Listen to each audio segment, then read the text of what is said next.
Hello everyone in CardioMinds channel, and today we are speaking about controlling blood pressure. We have the 2018 ESC Guidelines for management of hypertension, which have spoken in detail about the diagnosis and treatment of hypertension. Today we are giving a resume regarding the controlling of blood pressure in the context of the 2021 ESC Guidelines of cardiovascular disease prevention. Needless to say that hypertension is one of the most important preventable causes of premature morbidity and mortality, and it has a prevalence of 30 to 45%. Needless to say that hypertension is one of the most important preventable causes of premature morbidity and mortality. And why do we call it preventable? Because it is easily controlled in the majority of patients, so eliminating its negative impact on the cardiovascular risk. It has a prevalence of about 30 to 45% in adults, which increase with age to be beyond 60% in those who are more than 60 years, and it accounts for about 10 million deaths globally per year due to the uncontrolled hypertension.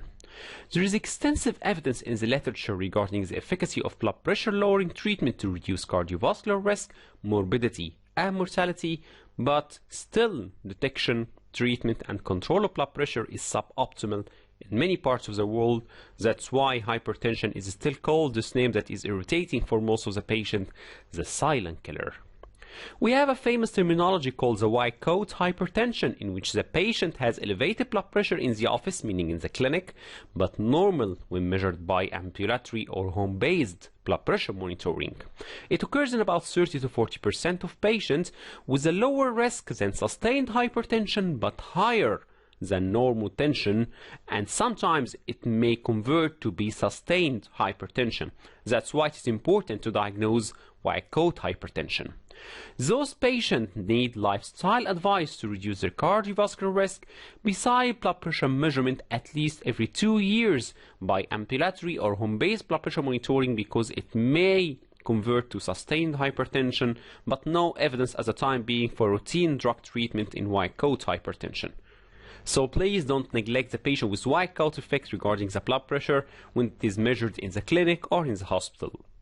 And on the contrary, the masked hypertension, in which the patient has normal office blood pressure but elevated on ambulatory or home-based monitoring, it is more common in younger people, especially those with high normal office blood pressure, and those patients often have hypertension-mediated organ damage, and so their cardiovascular risk may be nearly equivalent to those of sustained hypertension or even more, because these patients are not properly diagnosed, and so they are not properly controlled and not offered medical treatment. So those patients need also lifestyle advice, and they need drug treatment to control the out-of-office blood pressure with periodic monitoring of the blood pressure, usually using the home-based monitoring. Before speaking about diagnosis and treatment of hypertension, we need to remind ourselves with some consideration in the blood pressure measurements. First of all, the patient should be seated comfortably in a quiet environment for at least 5 minutes before measuring blood pressure. We need to record preferably 3 measurements with 12 minutes apart, and sometimes we may need to use additional measurement if the first 2 readings differ by more than 10 mm mercury and take the average of the last 2 readings. If the patient is having unstable blood pressure values due to atrial fibrillation or frequent extrastalls, we need to have additional measurements, and better to use manual device rather than digital or automated device. Also, we need to use a standard cuff, 12 to 13 cm width and 35 cm length for most patients, but use larger cuff for larger arms and smaller cuffs for smaller arms. Position the cuff at the level of the heart. So it is not important to put the device at the level of the heart. No, the cuff should be at the level of the heart, and get the back and arm supported to avoid any muscle contraction, which can result in isometric exercise dependent increase in blood pressure. Also use phase 1 and phase 5 Korotkov sound to identify systolic and diastolic blood pressure respectively. Measure blood pressure in both arms at the first visit and use the arm with the higher value as a reference. In the first time, you need to measure blood pressure 1 and 3 minutes after standing from sitting position to exclude orthostatic hypotension. In subsequent visits, you may need to repeat lying and standing blood pressure measurements in elderly, diabetic, or in any condition in which orthostatic hypotension is common. And please don't forget to check the pulse during blood pressure measurement. Many cases of atrial fibrillation are accidentally discovered during blood pressure measurements, and so the patient can be offered the chance of having oral anticoagulation to reduce the risk of embolic stroke. The blood pressure can be classified according to office blood pressure measurement into optimal, normal, high normal, or grade 1 to 3 hypertension. We have this table in the recent guidelines, and also it was released in the 2018 guidelines. We consider blood pressure to be optimal if systolic is less than 120 and diastolic less than 80, normal if systolic between 120 to 129 and diastolic from 80 to 84 or just one of them, high normal if the systolic is 130 to 139 or 85 to 89 diastolic, and then the cutoff point to diagnose grade 1 hypertension when the systolic exceed 140 or diastolic exceed 90, grade 2 when the systolic exceed 160 or diastolic exceed 100, and then grade 3 if the systolic exceed 180 or diastolic exceed 110. If the patient is having elevated systolic blood pressure with normal diastolic blood pressure less than 90, this is called isolated systolic hypertension, which is common to be found in elderly population. The hypertension is not defined only according to office blood pressure, but also according to ambulatory and home-based blood pressure monitoring. Ambulatory is a type of device that is given to the patient to measure the blood pressure all over 24-hour periods using a frequency of about 15 to 30 minutes interval in order to record the average day and night blood pressure and also the nocturnal dipping. And home-based blood pressure monitoring is type of measurement performed by the patient, like for example measuring the blood pressure twice per day for about 4 to 7 days a week. And so they are important measures in order to define hypertension. We have the cutoff point for office blood pressure to be systolic more than or equal 140 or diastolic more than or equal 90. For the ambulatory blood pressure, the daytime mean we subtract 5, so it is 135 and 85. For the nighttime mean we subtract 20 millimeter mercury, so it is 120 and 70. For the mean 24-hour time, we subtract 10, so it is 130 and 80 millimeter mercury. And for the home-based blood pressure mean, it is the same as the daytime mean of the ambulatory. We subtract 5, so it is 135 and 85 millimeter mercury. So we diagnose hypertension using repeated office blood pressure measurement on more than one visit, except when hypertension is severe, like grade 3 or high-risk patients. In this case, you can diagnose it and start treatment from the first visit, or out of office blood pressure measurement using ambulatory or home-based blood pressure monitoring. So this drags us to an important question: when to ask for these diagnostic modalities. When we are suspecting white coat hypertension, like in case of grade 1 hypertension office blood pressure, or marked office blood pressure elevation without evidence of organ damage, or when you suspect masked hypertension, like high normal office blood pressure, or normal office blood pressure in individuals with evidence of hypertension-mediated organ damage, or they are at high total cardiovascular risk. When you suspect postural or postprandial hypotension in untreated or treated patients, evaluate resistant hypertension, as we are going to speak at the end of this video, and to evaluate blood pressure control, especially in higher risk patients. Also in presence of exaggerated blood pressure response to exercise, like we see sometimes in treadmill tests, considerable variability in the office blood pressure, evaluating symptoms consistent with hypotension during treatment, assessing nocturnal blood pressure values and dipping status using the ambulatory blood pressure monitoring due to suspicion of nocturnal hypertension, like in case of obstructive sleep apnea, CKD, diabetes, endocrine hypertension, or autonomic dysfunction. So this diagram shows the plan according to the blood pressure reading. If the patient is having optimal blood pressure reading, so we repeat blood pressure measurement at least every 5 years. If he is having normal blood pressure, we repeat measurements every 3 years. If he is having high normal blood pressure, so consider masked hypertension, and you can use out of office measurements and repeat blood pressure measurement at least annually.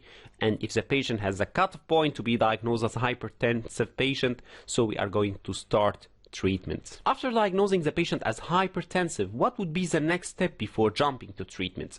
You need to assess this patient for risk factors of cardiovascular disease, assess the patient for evidence of cardiovascular disease either by clinical history or by evidence on imaging. You need to assess him for evidence of hypertension-mediated organ damage, commonly abbreviated as HMOD, like LVH, renal disease or retinopathy, and assess the patient for potential secondary cause like renovascular disease, disease, Con syndrome, or pheochromocytoma. And please don't forget to check iatrogenic causes of elevated blood pressure. In this case, just trying to stop this medication if possible can resolve this problem without giving him antihypertensive medications. And what are the routine tests in hypertensive patients? We need to have blood picture, fasting blood sugar and hemoglobin A1C, lipid profile, uric acid, kidney function and sodium and potassium, liver function test, urine analysis, and albumin-creatinine ratio.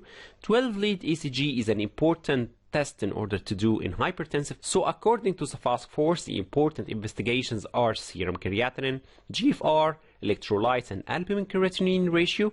12-lead ECG is a routine test for all patients, but we have an echo if the patient is having ECG abnormality or he has signs or symptoms of LV dysfunction, and fundus examination is essential to detect hypertensive retinopathy. When do you suspect secondary hypertension? Because in this case you need to have a specific workup in order to exclude it. It is common to see younger patients with hypertension less than 40 years due to the unhealthy lifestyle and overweight. But if a younger patient is having grade 2 hypertension, you may suspect secondary hypertension or onset of any grade of hypertension in childhood, acute worsening of hypertension in patients with previously documented controlled blood pressure, resistant hypertension, as we are going to say also at the end of this video, grade 3 hypertension or a hypertensive emergency. When a patient has extensive hypertension-mediated organ damage, for example, he is having both LVH and retinopathy, clinical or biochemical features suggestive of endocrine cause of hypertension or CKD, for example, severe hypokalemia, which raises suspicion of hypokalemic hypertension, as in case of renal artery stenosis and Con syndrome, clinical features suggestive of obstructive sleep apnea, which is one of the famous causes of secondary hypertension and usually omitted in history taking, and symptoms suggestive of pheochromocytoma or family history. Now, after we diagnose the patient as hypertensive and we perform a risk assessment, let's start the treatment. Please, before prescribing a medication, don't forget lifestyle modification for any hypertensive patient or any grades of hypertension. We need to advise the patient about the healthy diet with emphasis on salt intake to be less than 5 grams per day and optimal to be less than 3 grams, and try to give the patient examples of the foods that are rich in salt, for example, the old cheese, the pickles, the processed meat, which have a high concentration of salt. Most of the processed food has a high concentration of sodium bicarbonate, the olives, the salted fish, all of this has a high amount of salt, and I should advise the patient to restrict them or better to avoid them. Also, I should advise the patient about regular aerobic exercise, and please avoid the misunderstanding that the hypertensive patient should avoid exercise because it increases the blood pressure. I'm speaking about the long-term positive effect of exercise on the body weight and also on the blood pressure control.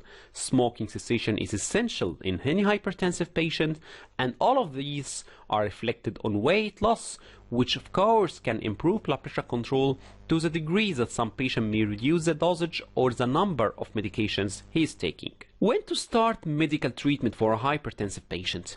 If we are dealing with a patient with grade 1 hypertension, the decision to initiate treatment depends on the absolute cardiovascular risk, the lifetime benefit, and presence of hypertension-mediated organ damage. So if a patient is low risk and he's a younger age, at a time I can start lifestyle modification, but if he has high risk or evidence of hypertension-mediated organ damage, I can start medical treatment, whereas in grade 2 or 3 hypertension, drug treatment has a class 1 recommendation to have it from the start.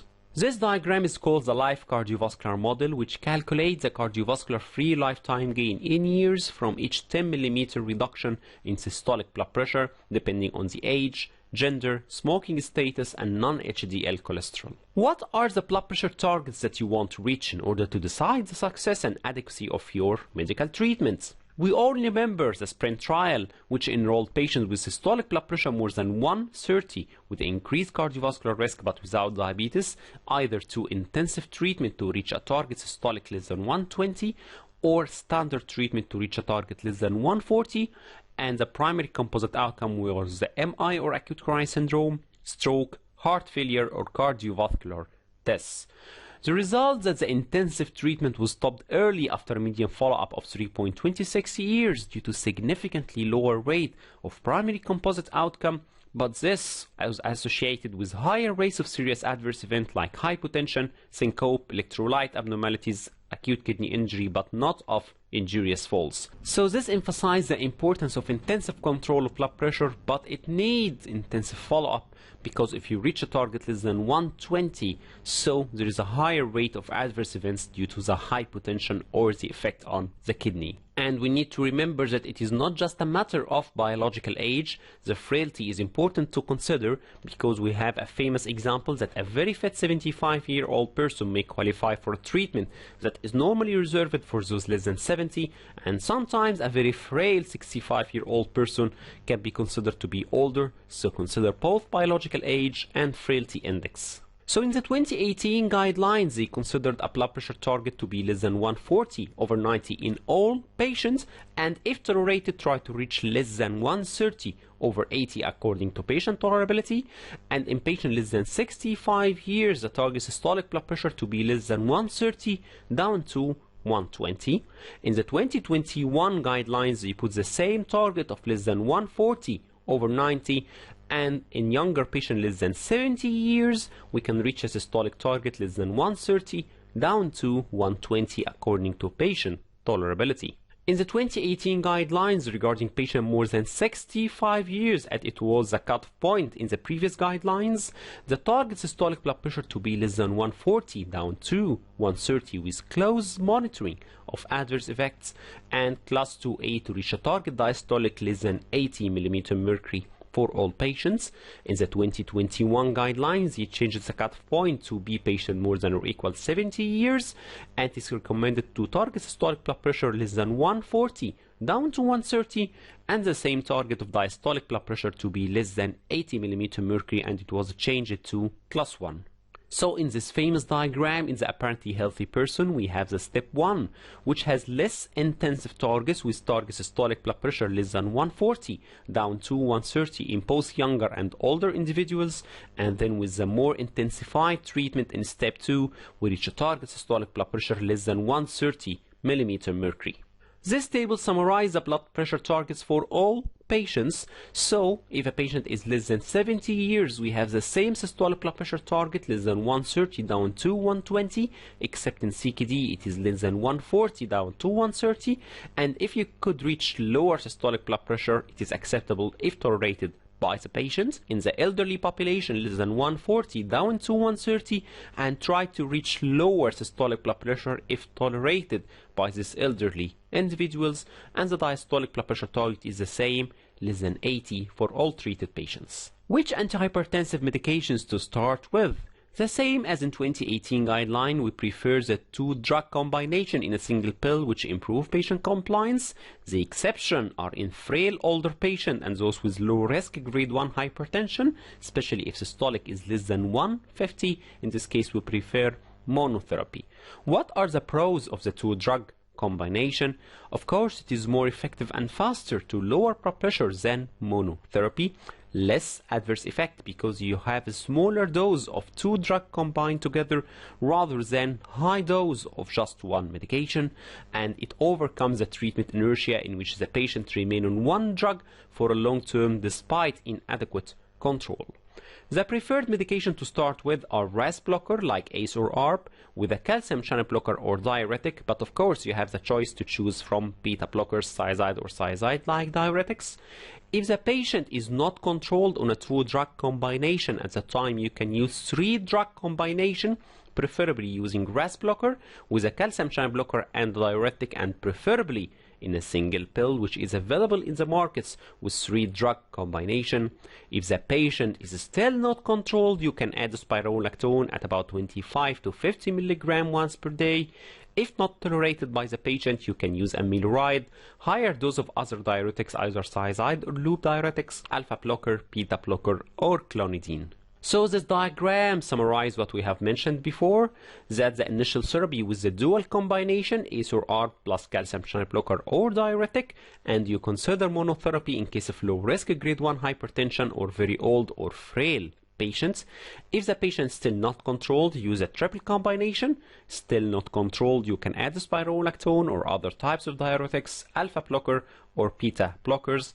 And remember that sometimes we may consider beta blockers from the start if it has another specific indication. If the patient is having coronary artery disease, heart failure, AF, or females at a childbearing period, as you want to avoid RAS blocker, you can have beta blockers from the start. This diagram was present in the 2018 guidelines regarding management of hypertension plus CKD, defined as estimated GFR less than 60 plus minus proteinuria. We need to remind ourselves that ACE and ARBs can be used in those patients as it retards the progression of CKD, especially in diabetics, so don't deprive the patient from the benefit of using RAS blocker if they are just having CKD.